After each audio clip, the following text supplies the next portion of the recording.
Well, I'm here in my girlfriend Sherrie's studio and I'm thinking about life and death. It's a topic on many people's minds these days.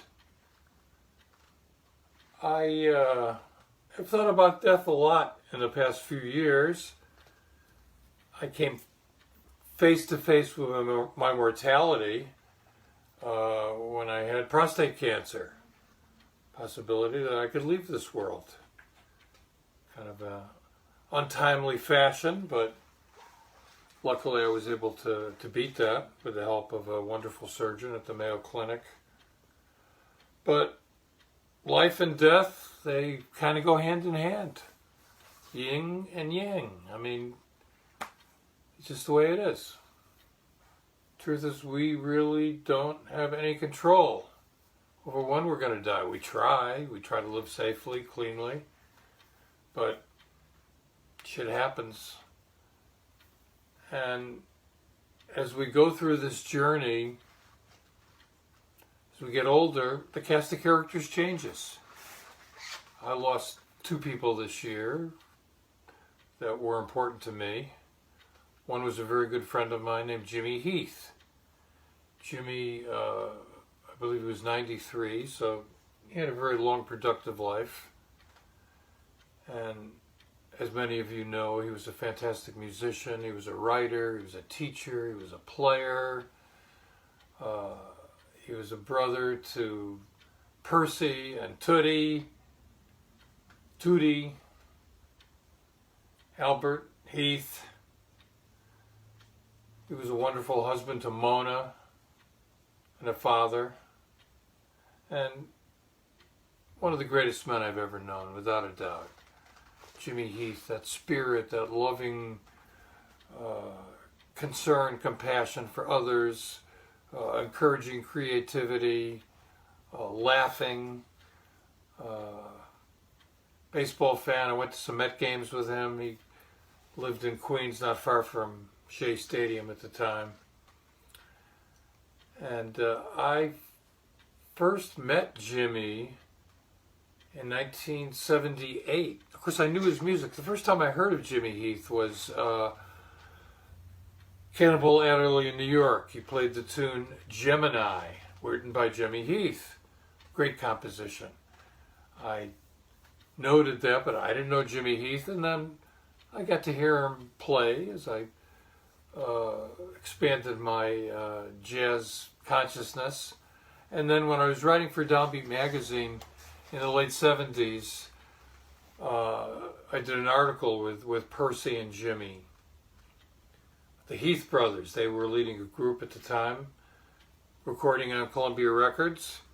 If I'm not mistaken, Peter Keepnews set the interview up. He was the publicist for Columbia Records at the time. I totally blew Peter Keepnews' mind once. The side story here. I did a blindfold test with Eddie Palmieri, who's a wild piano player and a wild man. And I had some incredible hash at that time. I brought it to the corporate offices of Columbia Records where I did this blindfold test with him. And I figured, at that time, I used to get high with a lot of musicians. It was a way to establish some degree of commonality very quickly. So here I am, Peter Keepnews, Eddie Palmieri, and we sit down, and I don't know if Peter stayed, but I took out some hash. I said, "You want to smoke some hash, man?" Yeah, Eddie Palmieri was really into that. And Peter Keepnews, I totally flipped out. You didn't do that in corporate America in 1978. But anyway, thank you, Peter, for Eddie Palmieri and the Heath brothers who showed up at my apartment, Penthouse 2, 210 West 101st Street, one day in 1978. And I remember I was listening at the time to, geez, I had a great stereo system back then. Duke Ellington, Newport, 1958, 57 or 58, Paul Gonsalves solo, crescendo and decrescendo. It goes on for, I don't know, 10,000 choruses, just incredible. As he was like really wrapping it up, the doorbell rings. It's Jimmy Heath and Percy Heath. They're into it immediately. I mean, they know what it was, and did a fantastic interview with them, and we became friends immediately. Jimmy, I became a lot closer to. Percy, Percy, still with the MJQ off and on, but also a great guy. In fact, once I went to a concert at the 92nd Street Y. I forget who was playing, but I saw Percy there. He said to me, "Hey, I got a friend who wants to meet you." I said, "Who is that?" He said, "You should meet him too." He takes me outstairs. He takes out a joint. Yes, it's true. I have enjoyed cannabis with a number of musicians over the years. Got high with Dizzy, Sonny Rollins. It's a long list. Not everybody, though. But anyway, so I met Jimmy at that point. We became friends. And I of course, went to see him many times, hung out with him, went to baseball games, invited me into his house. His beautiful, beautiful relationship that Jimmy and Mona had. I think they were married like over 60 years. When Miles wanted to hire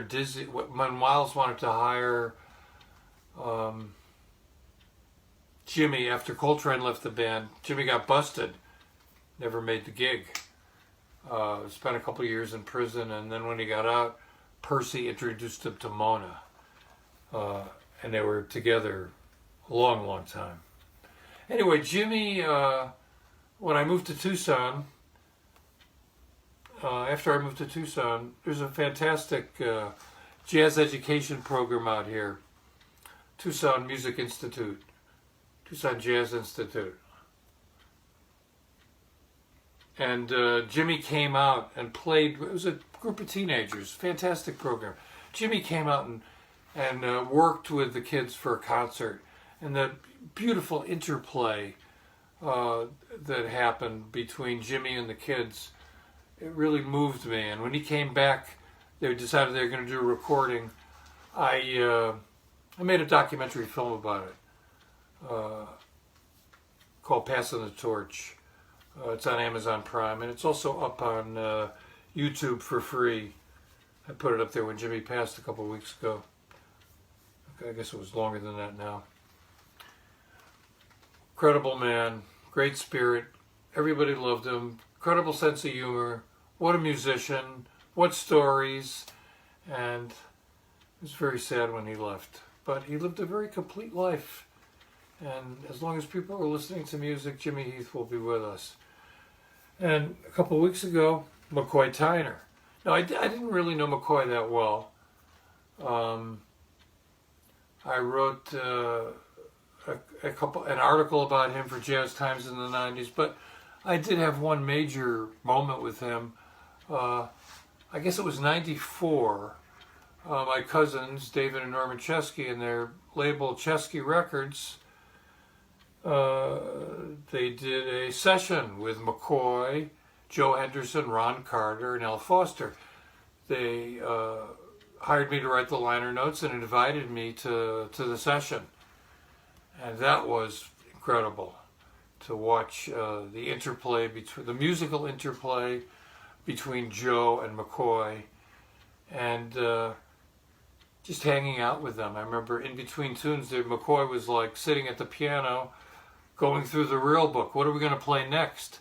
And Joe looked over his shoulder and says, "Hey, that's one of my tunes. Record me." And McCoy was flipping a page and says, "Hey, that's one of my tunes. Contemplation." McCoy was a force of nature. My God, that left hand. I saw him many times. The first was at the East. I guess it was 1970 or 71 in Brooklyn. The band with the Sahara Band, I called it, with Sonny Fortune. I guess it was Calvin Hill and Alphonse Mouzon. Wow. McCoy's music, very, very powerful. He changed the piano, and a very deep thinker, spiritual man, not a big talker. but very warm. I saw him many times with Gary Bartz. Gary Bartz played with him for decades. I love their first, I think their first recording together was it not Tender Moments? That's the one where he played Parasina. It's always been one of my favorites. And on that track, you hear both Wayne Shorter and Gary Bartz were on that. And you heard Wayne's solo, but somehow Gary's solo ended up, it was too long. Gary's solo literally ended up on the cutting room floor. We never got to hear what Gary Bartz did on Parasina. I don't know why they couldn't save it or just edit it so that it could be released later on as the entire track. What are you going to do? Anyway, sad that Jimmy and McCoy left, but both lived very wonderful, productive lives. Their music, their spirit, and his people, and they will never be forgotten. For those of us who are lucky enough to hear them live, meet them, some of us, and then their recordings. I am lucky to have a number of McCoy Tyner videos on my channel, on my Jazz Video Guy YouTube channel, that you can check out.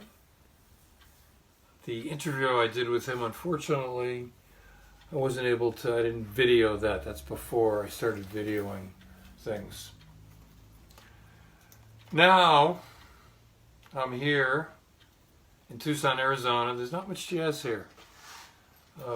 My friend Yvonne Irvin started a jazz festival. It happens every January. That's a wonderful thing. It's a small town, Tucson, Arizona. There's one good musician on every instrument. There's some good players here, but not too many places to actually hear the music. So it's mostly YouTube and my recordings. It's interesting how the way people listen to music has changed so greatly in the past. Well, 20 years now, 22 years, whatever. The introduction of the MP3 file, and then downloads, purchasing tracks, and now streaming. And I remember having a really smoking system, hi-fi system, with an amplifier, turntable, speakers, a preamp. I mean, wow. People just don't do that anymore. I think there's a whole couple, maybe 2 or 3 generations of people, everything's through the computer or through headphones.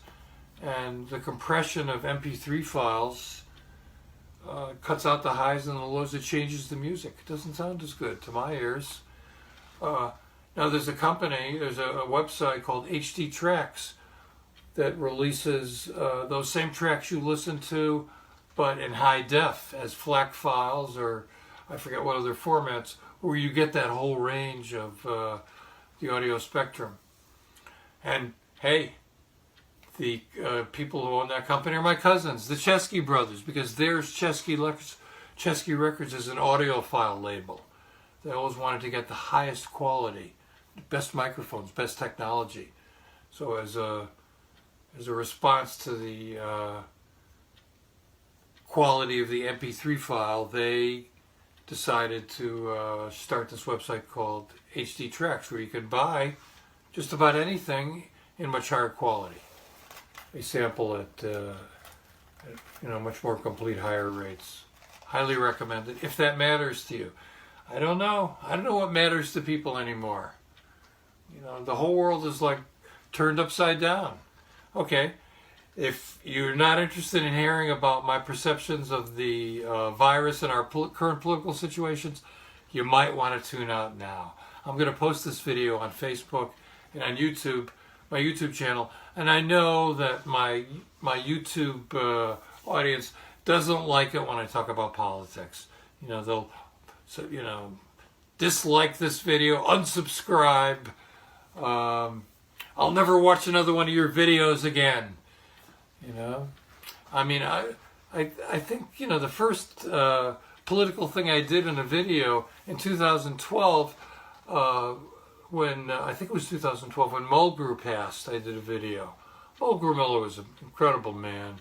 I'm so lucky to have known him and heard him play, and you can still hear him play. You can watch his videos here on my channel. I got a lot of them.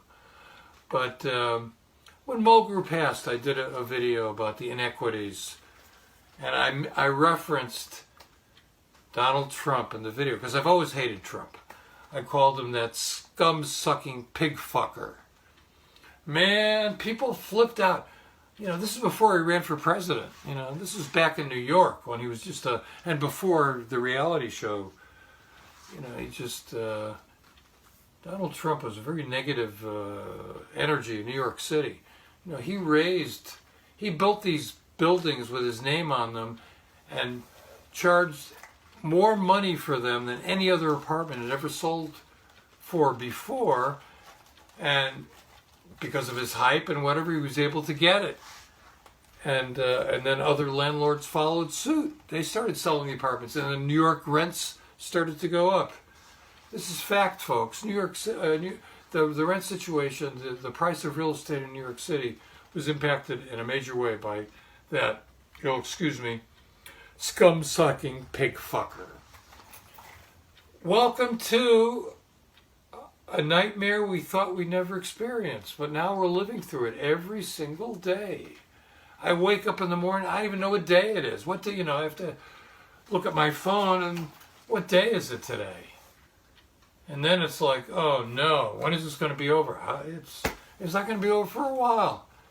This is going to change life on this planet. And it's going to change the United States. That's for sure.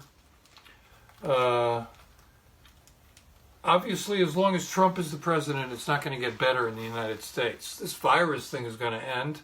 200,000 people are going to die. A lot fewer people, and this would have been a lot less of what it became if Trump had taken seriously the briefings of his intelligence agency, part of the deep state he does not believe, when they told him in January, this is coming and this is serious. He disregarded that. Oh, hoax, blah, blah, blah. I don't have to repeat that. We all know what that is. And I don't know what's going to happen in terms of the election. I'm not optimistic. I don't think under the Constitution Trump can cancel the election. I don't know. I mean, some constitutionally wise person wrote on Facebook that if there's no election held by December 31st, the Speaker of the House becomes the president. I don't know if it'll go that way. Maybe there'll be martial law in the United States.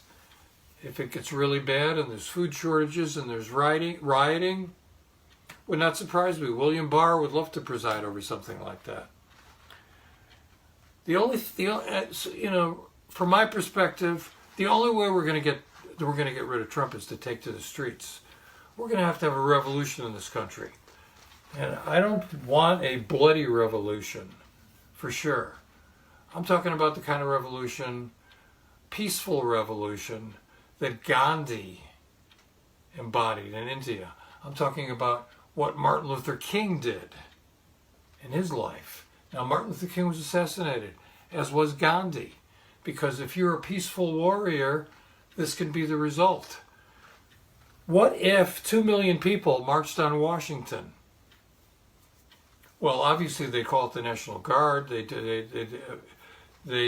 probably tell people not to come there, but people would come there. Would they start shooting people? They could only put so many people in jail. Would you be willing to die to change this country back to what it should be?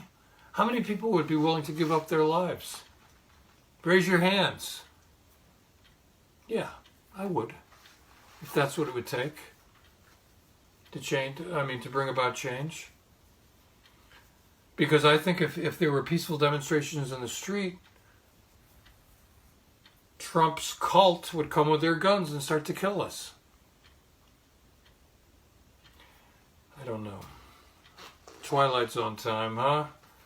Life became a science fiction movie. There are very evil people who are in control of the government right now. people with no concern for human life. Your only concern is money, greed, narcissism. They live in a different world than us. They and all their contributors, all those rich people, are the ones who could, get a test, a coronavirus test immediately. All those senators and Congress people and government officials who have a different healthcare system than us. Certainly, the inequities and the incompetence of our healthcare system is now obvious to everyone. So my question is, what's going to happen after this is over? Is anything really going to change? I just referenced Trump and the need for peaceful revolution, but I don't know what's going to happen. Is our healthcare system going to change? After 9/11, when you walked around New York City, there was something different in the air. There was a lot more compassion. People really cared about each other. How long did that last? Just a few weeks, really. And right now, the little experience I have going on in public, either to the grocery store or for a walk, I sometimes encounter people seem, more concerned about how are you? Are you doing okay? How long is that going to last? Do we learn? Will things change?